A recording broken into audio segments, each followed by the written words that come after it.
the only people who should plan for the future are those capable of living in the present. Everything I'm going to tell you in this video is unscripted. As I always say in most of my writings, if you have TikTok brain, you can skip. But if you want to stay, hopefully you will learn something at the end of this. And the reason why I'm making this video is because I've interacted with a lot of young people like me, young adults like me. I understood many things about the problems they are facing. And after many contemplations, I realized that most of their beliefs about life in general and things going on are the things setting them up for failure.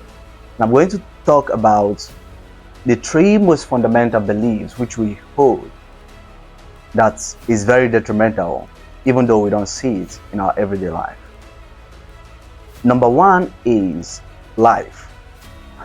You may ask, what do I mean by life? Holding a belief of life.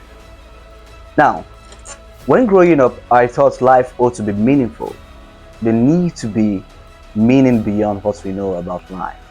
And most of you out there must have asked many questions about what the meaning of life is, or what all this is all about.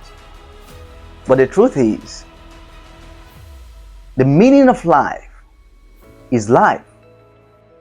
Life doesn't need to have any other meaning except what it is already, being life itself.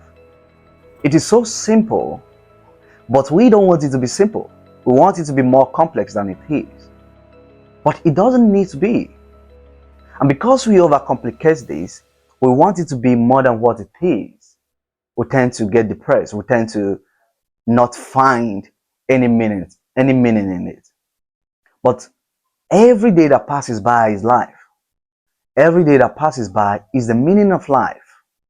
You see, the moment you start seeing beauty in our common experiences, the sun coming out, the breezes that goes by, the grasses that you encounter, the incense that moves around, you began to see that we are literally living in a paradise.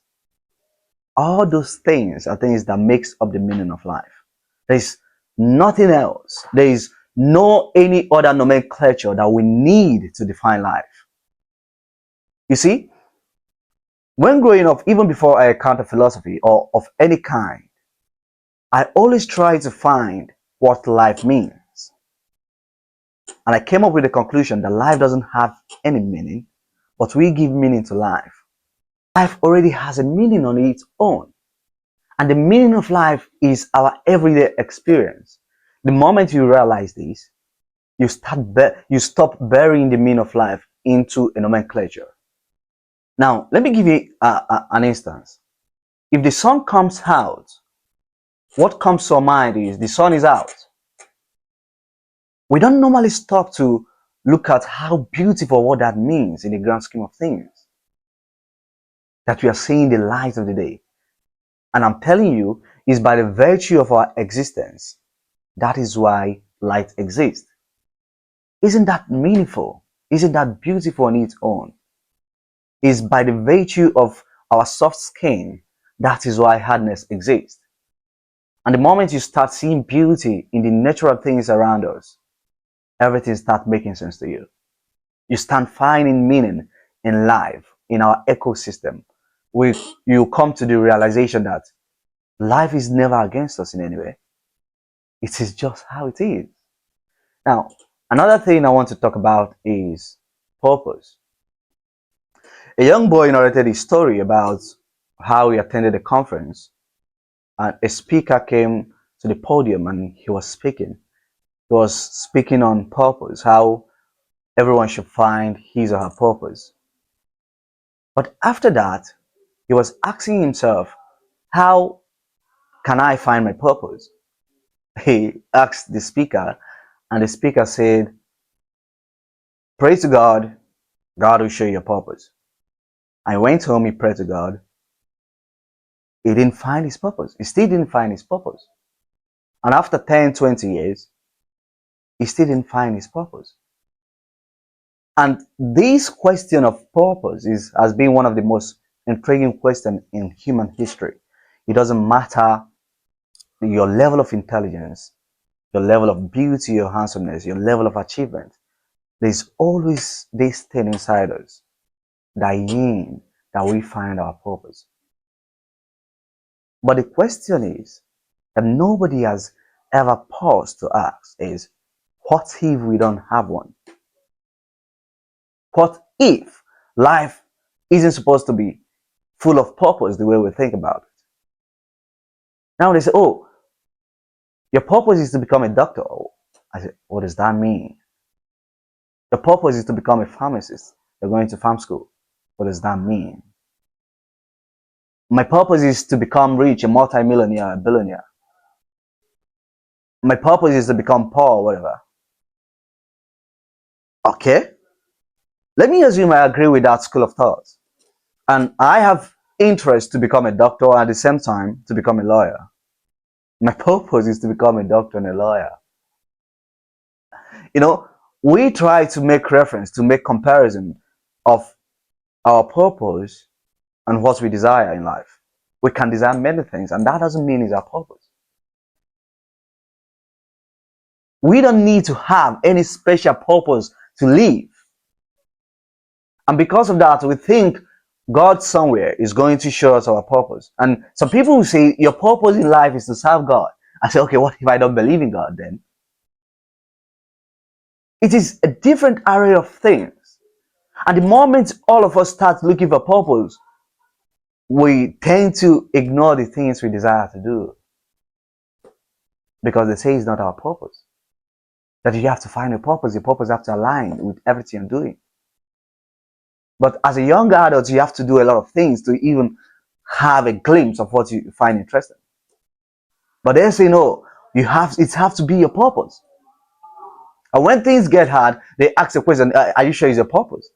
But things always get hard. Now, I want you to think about this. What if there's no purpose to live? There's no purpose why we are living here on earth? What if we only have to rely on the theme of the evanescence of the world? Which is one of the most incredible things I love about life. And another thing that sets people up for failure, which I think is one of the most dangerous thing, a dangerous mindset anyone on earth could have, is the idea of the future. Let me tell you why this is very dangerous. There is no any level of achievement anyone on earth will attain that he or she will pause and say, I'm in the future. Our constant pursuit of the future takes away the present from us. And we don't see any problem with that. But that is probably one of the reasons why almost half of the world is depressed. Because we always want to get to the next level. We always want to achieve the next thing. The future, which is an expectation. But what we have today, we ignore them because of what we want to achieve in the future. Maybe later on when we are old, we look back and somehow feel disappointed with ourselves. Because we always want to save for the future, live for the future, and never for the present. It is fine to live for the future. But according to one of the philosophers whom I respect so much, Alan Watts, he said, the only people who should plan for the future are those capable of living in the present. If you're not capable of living in the present, you shouldn't plan for the future. And I think that is one of the most beautiful things anyone have ever said about the future. Because most people don't live in the present. They don't enjoy what the present has to offer. The things you wanted desperately yesterday are the things you have today, but you forgot because you are always in constant pursuit of the next thing, the future. Maybe you should think about it. Maybe you should think about everything I've said. The notion you hold about life, the notion you hold about purpose, the notion you hold about the future might be the reason why you're depressed, might be the reason why you don't find meaning in life.